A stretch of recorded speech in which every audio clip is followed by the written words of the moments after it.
Hello, আসসালামু আলাইকুম। আজকে আমরা হাইড্রোলিক্সের আরো একটি অধ্যায় নিয়ে তোমাদের সামনে হাজির হয়েছি। সেটি হচ্ছে প্রবাহীর প্রবাহ নীতি। ঠিক আছে?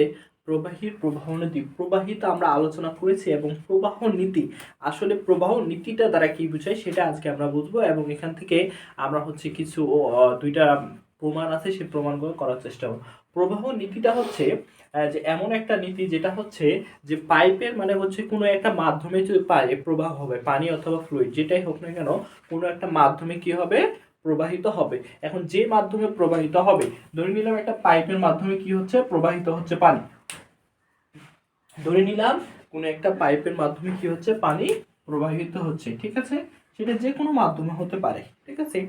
এই মাধ্যমে যে প্রবাহ হচ্ছে, ঠিক আছে, এখন মনে করলাম যে এটার কি ডায়া অনেক বেশি। এখন মনে করলাম এখানে আরো একটি পাইপ আছে। ঠিক আছে? এর সাথে কি রয়েছে, আরো একটি পাইপ রয়েছে যুক্ত। ঠিক আছে? এইটা বায়া কিন্তু কম। ঠিক আছে? এটার বেশি, এটার কম। ঠিক আছে? এখন এখানে কি পানি বেশি প্রবাহিত হবে, এখানে কি কম প্রবাহিত হবে? কিন্তু এটা আমাদের ধারণা আসতে পারে যে যেহেতু এর ডায়া বড়, এ বড় পাইপ, তার মানে এর দিয়ে কি হবে, বেশি পানি প্রবাহিত হবে। আর এই পাইপের ডায়া যেহেতু চিকন, সেহেতু কি হবে, কম পানি প্রবাহিত হবে। কিন্তু প্রবাহীর প্রবাহ নীতি বলতেছে যে ডায়া যতই বড় হোক বা ডায়া যতই ছোট হোক না কেন, বা প্রবাহ যে কোনো মাধ্যমে যতই বড় জিনিস দিয়ে হোক না কেন বা ছোট জিনিস দিয়ে হোক না কেন, সমান পরিমাণ কি হবে, প্রবাহ যাবে। আজকে আমরা সেটাই কি করব, প্রমাণ করব যে কিভাবে বড় হোক অথবা ছোট হোক, যদি পাইপের ব্যাস যদি কি হয়, বড় হয়, তবুও প্রবাহ যত হবে, পাইপের ব্যাস যদি ছোট হয়, তবুও প্রবাহ ঠিক ততই থাকবে, কোনো কম বেশি হবে না। ঠিক আছে? তো এটাই আগে আমরা শিখবো। তো তোমাদের প্রবাহীর প্রবাহ নীতিতে বিভিন্ন ধরনের কি প্রবাহ আছে, সুষম প্রবাহ, অসম প্রবাহ, তারপর কি পরিবর্তনীয় প্রবাহ, অপরিবর্তনীয়, তারপরে বিভিন্ন ধরনের প্রবাহ আছে। সেই প্রবাহ সংজ্ঞাগুলো তোমরা দেখলেই বুঝতে পারবা। আরেকটি সংজ্ঞা আছে কি রিনল্ড নাম্বার। ঠিক আছে? এই রিনল্ড নাম্বারটাও পড়িও। ঠিক আছে? এই রিনল্ড নাম্বারটা আর এন দ্বারা প্রকাশ করা হয়। ঠিক আছে? এটা কি ইনার্শিয়া ফোর্স ডিভাইডেড বাই ভিসকে ইনার্শিয়া। ইনার্শিয়া ডিভাইডেড কি ভিসকাস ফোর্সের অনুপাতকে কি বলা হয়, রিনল্ড নাম্বার বলা হয়। ঠিক আছে? এটা খুব ইম্পর্টেন্ট, এটা তোমাদের মাঝে মাঝে পরীক্ষায় দিয়ে থাকে। ঠিক আছে?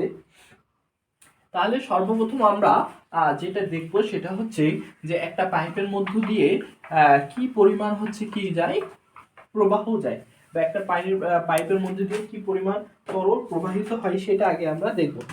ঠিক আছে? এখন আমরা প্রবাহ সমান সমান কি জানি, প্রবাহ প্রবাহ সমান সমান আমরা জানি কি বেগ ইনটু ক্ষেত্রফল, বেগ ইনটু ক্ষেত্রফল। ঠিক আছে? প্রবাহ সমান সমান বেগ ইনটু ক্ষেত্রফল। তাহলে আমি মনে করলাম কি এটা একটা পাইপ। ঠিক আছে? এই পাইপ দিয়ে কি পানি প্রবাহিত হচ্ছে। ওকে, পানি প্রবাহিত হচ্ছে। ঠিক আছে?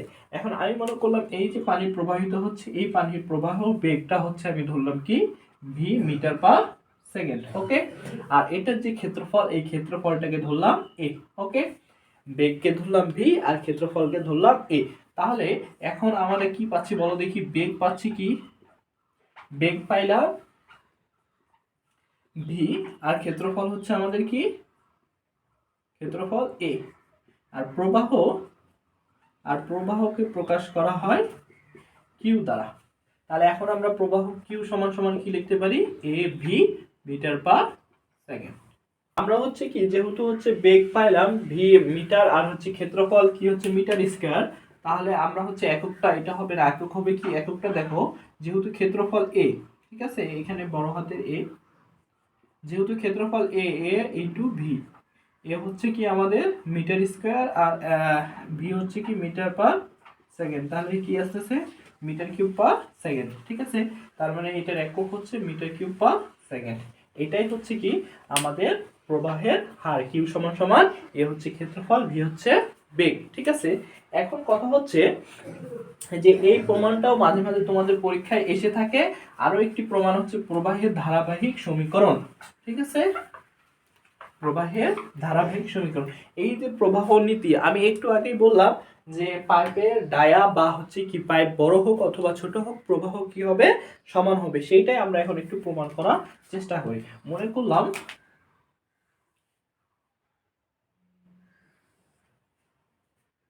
এটা একটা সেকশন, এটা একটা সেকশন, এটা একটা সেকশন। মনে করলাম এটা হচ্ছে একটা পাইপ, এখানে হচ্ছে কি ডায়া বড়, এখানে কি ছোট, তার থেকেও ছোট। এটা মনে করলাম এক এক সেকশন, এটা দুই দুই সেকশন, এটা তিন তিন সেকশন, তিনটা সেকশন নিছি।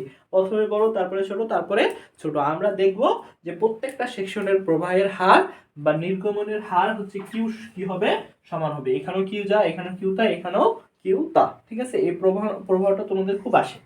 তো এখন মনে করলাম যে এটা হচ্ছে এখানে যে আমি নিলাম এটার একটা ক্ষেত্রফল আছে, তাহলে এটার ক্ষেত্রফল ধরলাম কি a1।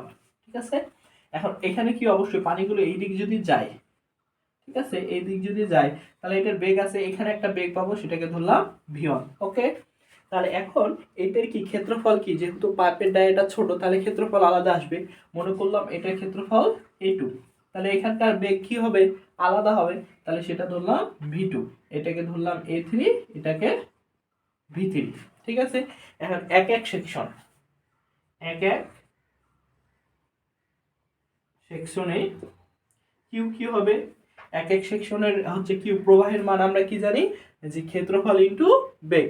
তাহলে a1 v1, যেহেতু এক এক সেকশন তাহলে q1।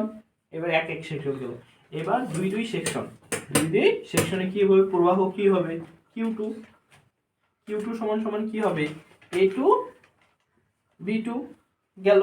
এটা এক নাম্বার, এটা দুই নাম্বার। এবার আসলাম কি q3, three three section, three three section, three সেকশনে কি হবে a3 b3, এটা হচ্ছে তিন নাম্বার। ওকে, তাহলে এখন দেখো প্রবাহ এটাও q1 q2 q3, আমরা জানি কি প্রবাহের নীতি অনুসারে সব প্রবাহ কি হয় সমান হয়। তাহলে q1 equal q2 equal q3, তাহলে এটা সমান সমান যেহেতু q1 সমান সমান কি আছে a1 v1 equal a2 v2 equal a3 v3, প্রমাণিত, প্রমাণিত হয়ে গেল না প্রমাণ। এই প্রমাণটাই তোমাদের অনেকবার আসে যে প্রবাহের প্রবাহ নীতি বা ধারাবাহিক সমীকরণটা কি করো প্রমাণ করো। তাই আসলে এখানে ঘটনাটা একটা ঘটে কি যে এখানকার কি পাইপের ব্যাসার্ধ বেশি হলো, এখানকার পাইপের ব্যাসার্ধ কম, এখানকার আরো কম, ক্ষেত্রফল কম হচ্ছে, কিন্তু সমান হচ্ছে কিভাবে। এখন দেখো যেখানে হচ্ছে কি পাইপের ব্যাসার্ধ বড়, পাইপ বড়, সেখানকার প্রবাহের হারটাই কি হয়, যেহেতু পাইপের ব্যাসার্ধ হার বেশি হয়, ক্ষেত্রফল বেশি হয়, তো কি হয় গতিটা সেখানে কম হয়। ঠিক আছে, কি হয় এই যে গতিটা আছে এই গতিটা এখানে কম হয়। যখন কি হলো পাইপের ব্যাসার্ধ কমে গেল, ক্ষেত্রফল কমে গেল, তখন এই v2টা কি হয় বেড়ে যায়, এখানে কম, তাহলে এখানে যদি 2 হয়, এখন এখানে যদি 4 হয়, তাহলে এখন এইটা এটা কি সমান হয়ে গেল। এখন এখানে মনে করলাম 1, এখানে মনে করলাম কত ক্ষেত্রফল 4, এখানে মনে করলাম ক্ষেত্রফল 2, তাহলে এটা কত আসতেছে 4 দুগুণ 8, এটাও আসতেছে 4 দুগুণ 8 সমান। ঠিক আছে, এখন আমি মনে করলাম কি হলো যখন এখানে আসলাম তখন ক্ষেত্রফল আরো কমে গেল, তো ক্ষেত্রফল মনে করলাম 1, তখন এখানে বেগ হয়ে যাবে কত 8, কারণ যত ছোট ডায়া হলো তখন কি হলো বেগ আরো বৃদ্ধি পেল, তাহলে বেগ যখন বৃদ্ধি পাবে তখন হয়ে যাবে 8, তাহলে 1 1 8, তাহলে এখানেও 8, এখানেও 8, এখানেও 8। ওকে, একবারই হয়ে গেল। তাহলে এই যে প্রবাহের ধারাবাহিক সমীকরণ এটা খুব ইম্পর্টেন্ট। ঠিক আছে, এটা তোমরা প্রমাণটা করবা, এবং এই যে সমীকরণ q1 q2 q3 a1 v1 a2 v2 a3 v3, এই সমীকরণ নিয়ে বিভিন্ন ধরনের ম্যাথ আছে, আমরা পরের ক্লাসে হচ্ছে কি এই ম্যাথগুলো নিয়ে আলোচনা করব। আজকে পর্যন্ত সবাইকে ধন্যবাদ।